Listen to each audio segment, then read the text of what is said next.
Сәлем достар, сіздермен бірге әдеттегідей доллар кз арнасы. Бүгін мен сіздерге миллионерлер туралы қызықты фактілер жайлы айтатын боламын. Көптеген миллионер университет қабырғасында көп отырмауды ұсынады. Өздерінің жағдайын жасаған миллионерлер жоғарғы оқу орнын екінші курстан артық оқымаған. Сізде миллионерлер клубында дипломыңыз бар ма деп сұрамайды. Алайда бұл білімсіз болу деген сөз емес. Бар болғаны білімнің қажеттісін қажетті уақытта ала білу керектігінің айғағы. Ақылды миллионерлер бір ғана елді таңдап, бар өмірін сонымен бірге өткізгісі келеді. Себебі жеңіл жүрістер адамды моральдық деңгейде қажытып жібереді. Қытайда миллионерлердің өзіне жар іздеуге уақыты болмауда. Тіпті дәл осындай жандар үшін теңіз саяхаты ойластырылған.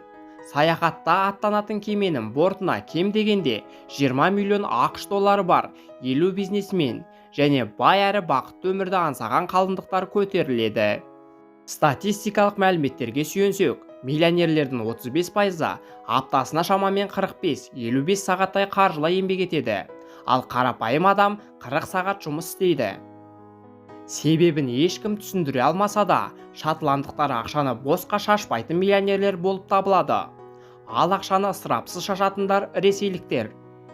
Ресейлік миллионерлер американдық миллионерлердің 6%-ын ғана құрайды. Десе де ресейліктер американдықтарға қарағанда 6 есе жиі миллионер атанады. Миллионерлер шығынды есептеуге көп уақыттарын жұмсамайтындарын айтады. Америкадағы ең басты қағида: егер біреудің ақшасы көп екенін байқасаңыз, оларды қызғанбаңыз, жанжалдаспаңыз. Одан да бай адамдарға бір нәрсе сатып, өзіңіз дәл солай миллионер болуға тырысыңыз. Нағыз миллионерлер басқалардың ырқына көнбейді. Олар тек өз күші мен біліміне сенеді. Миллионерлер еш уақытта үлкен үй сатып алмайды. Біріншіден, салық көп, екіншіден, жиналуы да қиын. Мұнымен қатар 25 мың ақш долларынан артық ақшаға көлік алмауды жөн көреді. Достар, осымен видеомыз өз мәресіне жетті. Сіздерге пайдалы ақпаратты бере алдым деп ойлаймын. Менің арнамнан басқа да пайдалы ақпараттарды көре аласыздар. Сіздермен бірге болған доллар кз арнасы.